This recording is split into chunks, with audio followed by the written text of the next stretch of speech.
Friends, वैदिक maths का एक नया क्वेश्चन मल्टीप्लाई 45/45। अब आप देख सकते हैं यहाँ पे मैंने लिखा हुआ है फर्स्ट, सेकंड, थर्ड, फोर्थ।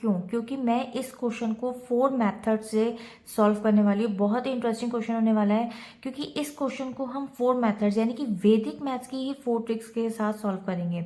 अब आप सोच रहे होंगे कि आपके ऊपर डिपेंड करता है कि देखिए क्वेश्चन को देखने के बाद आपको खुद को माइंड में आना चाहिए कि विच ट्रिक इज वेरी ईजियर, और सबसे बड़ी बात कि उसमें कौन सा ज़्यादा सेव टाइम होता है, यानी कि जिससे ज़्यादा आपको लगता है कि टाइम सेव हो सकता है उस ट्रिक को आप चूज कर सकते हैं। तो चलिए फिलहाल स्टार्ट करते हैं और देखते हैं। सबसे पहले यानी कि 45/45 को अगर मैं मल्टीप्लाई कर रही हूँ तो ये जो ट्रिक है उसका नाम है स्क्वायरिंग नंबर्स एंडिंग विद 5। अब आप देख सकते हैं वंस की प्लेस 5 है which is squaring numbers ending with 5 से। तो सबसे पहले बिना सोचे समझे you can basically put 25 behind the each answer, otherwise you can multiply 5/5 25 भी होता है, ये भी कर सकते हैं। अदरवाइज 4 से अबव होता है 5 और 5 को 4 से आप मल्टीप्लाई करेंगे so you will get 20 and 2025 will be the right answer.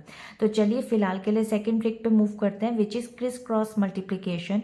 In this 2 digit multiply by 2 digit, उसके लिए आप कौन सा रूल को फॉलो करेंगे? सबसे पहले आप 5 को 5 से मल्टीप्लाई करते हैं तो आपके पास आता है 25, इन विच 2 का आपका कैरी ओवर हो गया।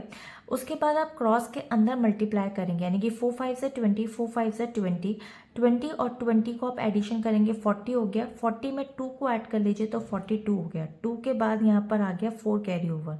उसके बाद इन दोनों को आप क्रॉस यहाँ पे मल्टीप्लाई कर लेंगे वर्टिकली। 4 4 हो गया 16 एंड 16 + 4 हो गया 20। अब आप चेकआउट कर सकते हैं कि इसका भी आंसर सेम आ रहा है according to this, according to this. अब हम मूव करते हैं इसकी नेक्स्ट थर्ड ट्रिक के ऊपर which is base method of multiplication, यानी कि 45 को 45 से मल्टीप्लाई करने के लिए अगर हम यहाँ पर इसका बेस मेथड यहाँ पे बेस लेते हैं 50, तो अब आप देख सकते हैं कि ये आपका बिलो द बेस है, तो ये आ गया आपके पास -5 और ये आ गया आपके पास -5। तो देखिए राइट हैंड साइड के पास यानी कि जितने डैशेज आते हैं वो एक्चुअल बेस के अकॉर्डिंग आता है। तो एक्चुअल बेस तो आपका यहाँ पे 100 ही था जिसको हमने 50 वर्किंग बेस बनाया, जो कि मैंने अपनी लास्ट वीडियोस में बहुत कुछ आपको समझा रखा है, आप चाहें तो चेकआउट कर सकते हैं। तो देखिए सबसे पहले मैं यहाँ 2 डैशेज लगा के इन दोनों को करूँगी मल्टीप्लाई।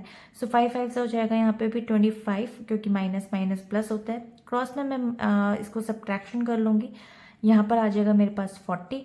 अब क्योंकि 100 को डिवाइड करते हैं हम 2 से तो 50 आता है, तो सेम 40 को भी हम डिवाइड करेंगे यहाँ 2 से, तो मेरे पास आ जाएगा यहाँ पे 20 एंड 25 राइट हैंड साइड का एज इट इज उतारेंगे and this will be the right answer.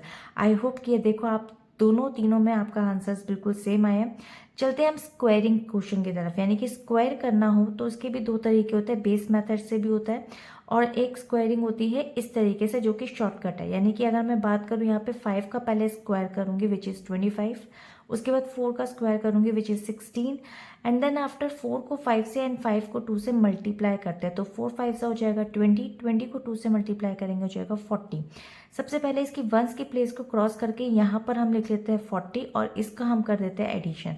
अब आप देख सकते हैं 5 2 एंड 6 + 4 होता है 20 एंड देन 2। देखिए आपका आंसर बिल्कुल करेक्ट आ रहा है। अब होप आपको ये वीडियो अच्छी लगी होगी। आप मुझे बता सकते हैं कि फर्स्ट, सेकंड, थर्ड, फोर्थ में से इस सेम क्वेश्चन के अकॉर्डिंग आपको कौन सी ट्रिक ज़्यादा बेटर लगी, किस में आपका टाइम ज़्यादा सेव हुआ और कौन सी ट्रिक ज़्यादा बेटर है। तो मिलेंगे इसके नेक्स्ट वीडियो में एक और नए क्वेश्चन के साथ, तब तक के लिए बाय बाय।